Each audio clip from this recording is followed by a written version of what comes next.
Hello guys, ang gagawin ko ngayon guys, magtimpla ako ng gatas. So, ito yung tubig niya guys. Nilagay ko na dito.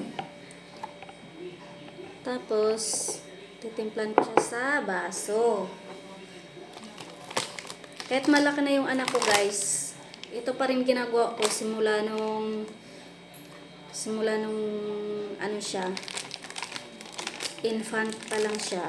Ito na ginagawa ko, sa baso ko na siya tinitimplahan ng gatas bago ko linipat dyan sa bote.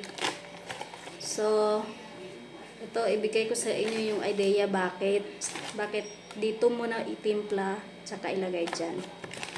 Para iwas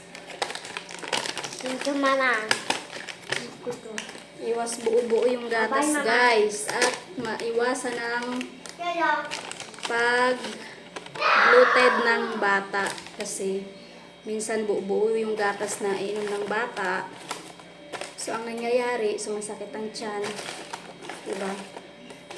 Kasi minsan yung gatas di natutunaw ng maigi kapag sa bote mo siya lang siya i-shake. Ayan. Kaya ginagawa ko yan guys sa baso palagi. Ngayon malaki na siya pero sa baso pa rin ako nagtutunaw ng gatas. Jay, akin na yan! So, awa ng Diyos naman guys, di naman siya palagi nagka-problema sa palaging bloated ang tiyan. Diba?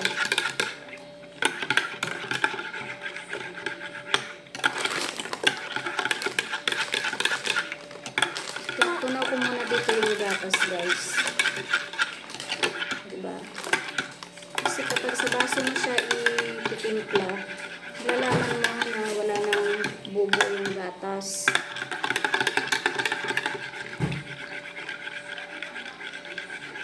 Kasi na-stir mo siya ng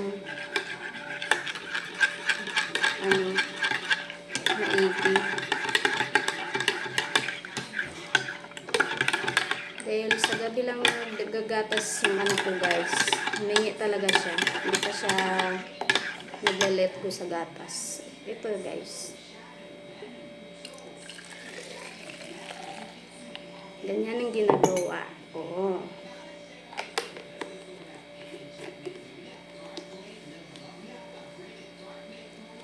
Kasi ito dinudurog niya yung dulo kaya ginugupitan ko na lang.